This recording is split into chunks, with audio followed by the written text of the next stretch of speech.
Hello everyone, welcome to I'll Sleep. Today I'm gonna continue with collocations part 2. Here I have taken some word partners which are pretty important for IELTS candidates. See, these are called phrasal verbs because in every pair you can see verbs come with preposition. Well, why I have chosen these phrasal verbs only? Because most probably we all think that we can't use phrasal verbs in writing. Yeah, because they are used in informal way and are only meant to speaking. See, I know we can't use all, but some of are there which make your writing more natural and you should use them in your writing as well. So today we will dispel all the misconceptions about phrasal verbs and learn how to use them in writing as well. Here is the first phrasal verb, run out. So this phrasal verb can be used in speaking as well as in writing. So firstly, let's talk about in speaking terms how we can use it. See, run out means to finish or use so that there is none left. Means you use all of something. It means आपके पास अब कुछ भी बाकी नहीं बचा है क्योंकि आपने उस चीज को यूज कर लिया है और वो चीज कुछ भी हो सकती है like milk money and patience or ideas, fuel. So it can be anything जो आप यूज कर चुके हैं और अब आपके पास बाकी नहीं बची है. आई नो रन आउट बहुत ज़्यादा कॉमन है क्रिकेट पिच में और बहुत सारे स्टूडेंट्स रन आउट को सिर्फ वही समझते हैं but I would say run out का दूसरा भी मतलब होता है और ये बहुत ही नेचुरल साउंड करता है अगर आप इसको स्पीकिंग और राइटिंग में यूज़ करते हैं. For example, if examiner would ask me in speaking session, have you ever lost patience? And I would say, yes, many times I have run out of patience. You know, when things are not according to me, I literally lose my temper. See, here I have used run out with patience. So it means I lose my patience. This is the another way to say lose the temper, lose the patience. Likewise, you can talk about time is running out. It means time is going to be over. Yeah. Or I ran out of ideas. Here we have used rain out. It means it's the second form of run. And we are talking about past. That's why we have used rain. So I ran out of ideas means I had no idea on that time or my mind was not working. So then you can say I ran out of ideas. Or I was running out of money or my bike ran out of fuel. And yeah, the most common thing many students say like जब भी वो writing module करते हैं तो उनको सबसे बड़ी problem होती है कि वो टाइम पे एसे और टास्क वन को कवर नहीं कर पाते हैं. So if you want to say in English so how you can say it with the use of run out. So you can say in writing module my main problem is that I always run out of time. See, it sounds more natural, yeah, or more native. Let's check it out the use of run out in writing session. See here, I have taken 3 different sentences. As I have written, if people keep burning fossil fuels in ample amount, one day the world will run out of natural resources. It means अगर लोग ऐसे ही ज़्यादा amount में fossil fuel को burn करते रहे तो एक दिन ये नेचुरल रिसोर्सेज दुनिया से खत्म हो जाएंगे, right? Okay, now come to the next example. People are running out of food to feed their families amid कोविड-19 outbreak.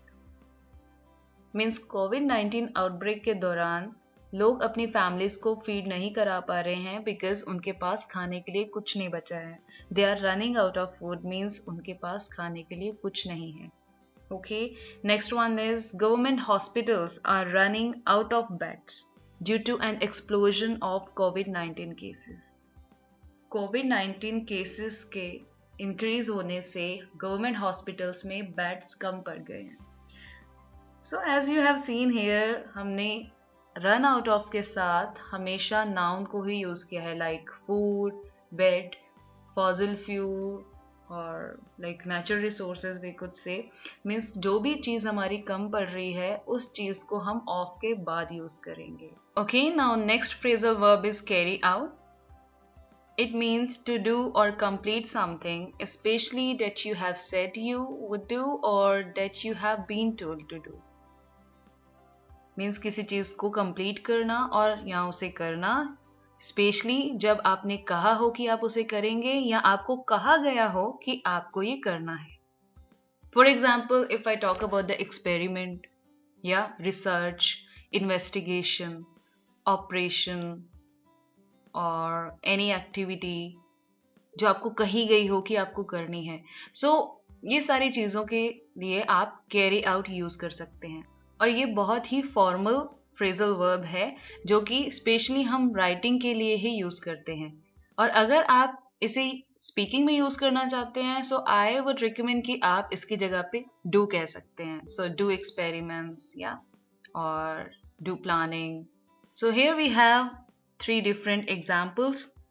The first one is due to COVID-19 outbreak, all states are permitted to carry out activities for essential goods only. COVID-19 outbreak के वजह से सारी states जो हैं उनको ये permission मिली है कि वो essential goods के लिए ही activities को carry out कर सकते हैं. Now the next one is the COVID-19 vaccine trials should be carried out soon. कोविड-19 के वैक्सीनेशन को लेकर जो ट्रायल्स हैं वो जल्दी ही इम्प्लीमेंट होने चाहिए. Right? Okay, now the next one is I totally oppose the idea of carrying out experiments on animals. Now let's move to the next phrasal verb end up. This is my favourite phrasal verb because it makes my language more natural. See, it means to finally be in a particular place or situation. So let's talk about in speaking terms first. As I have written here, I thought very deeply and I ended up choosing ALS instead of Duolingo test. It means I want to say that I was too confused between ALS and Duolingo test and finally I decided to choose ALS. So instead of saying finally I chose ALS, I said I ended up choosing ALS. So this sounds more natural. Don't forget that you have to be very, very natural and you should sound like a native speaker. Now come to the next sentence. I went to many shops to get the best gifts for my friend and I ended up purchasing a digital watch for him. I hope you got this, Now the next one is I always believe in be thankful for what you have. You will end up having more. Okay, have you observed something here? In all these 3 sentences, we have used end up with the ing form of the verb like choosing, purchasing or having. So whenever you use end up, always write your verb in ing form.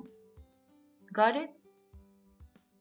As I have written, if people do not wear masks while going out and breach the social distancing restrictions, they might end up being victim of coronavirus outbreak. Means अगर लोग जो हैं बाहर जाते वक्त mask नहीं पहनते हैं और सोशल डिस्टेंसिंग के जो नियम हैं उनका उल्लंघन करते हैं, उन्हें नहीं मानते हैं, तो वो कोरोना वायरस आउटब्रेक के शिकार बन सकते हैं. Now the next one is countries could end up facing severe food shortages if this pandemic situation continues. Means अगर ये पैंडेमिक सिचुएशन ऐसे ही रही तो countries at the end food shortages face करेंगी. मीन्स कंट्रीज के पास बहुत ज़्यादा फूड शॉर्टेजेस हो जाएगी. Again we have used here end up with facing means ing form. Here again we have used the end up with being with ing form. So जब भी आप एंड अप यूज करें you have to use verb with ing form there. Okay, now come to our last but not the least phrasal verb, lead to. What does it mean, lead to? See, if an action or event leads to something, it causes that thing to happen or exist. Means अगर कोई action और event किसी चीज को lead करता है, it means वो कारण बनता है किसी चीज के होने का. See, I have written here 3 sentences. Like, it is being said that coronavirus outbreak might lead to global economic crisis. Means ऐसा कहा जा रहा है कि कोरोना वायरस आउटब्रेक जो है उसकी वजह से ग्लोबल इकोनॉमिक क्राइसिस हो सकता है. इट मीन्स इकोनॉमी में बहुत बड़ा डाउनटर्न आ सकता है. Okay, now the next one is, in this pandemic situation, more contact between people can lead to more deaths. इस पैंडेमिक सिचुएशन में, इस महामारी में अगर लोगों के साथ ज़्यादा कॉन्टैक्ट्स बनेंगे, so it can lead to more deaths, means इससे ज़्यादा डेथ्स हो सकती हैं. Okay, now the next one is, this global disaster has led to. Here we have used led. Led is the second form or third form, yeah, the both forms of this verb. So has is here, so we have used the third form of lead. That's why we have used led. So this global disaster has led to more than a third of the world's population being placed on lockdown to stop the spread of COVID-19. See, just watching this video and getting it would not work. If you really want to improve your writing skills, so you have to get a pen and paper and start writing down the different sentences using these phrasal verbs. I hope you found this video helpful. Stay tuned and keep watching this space.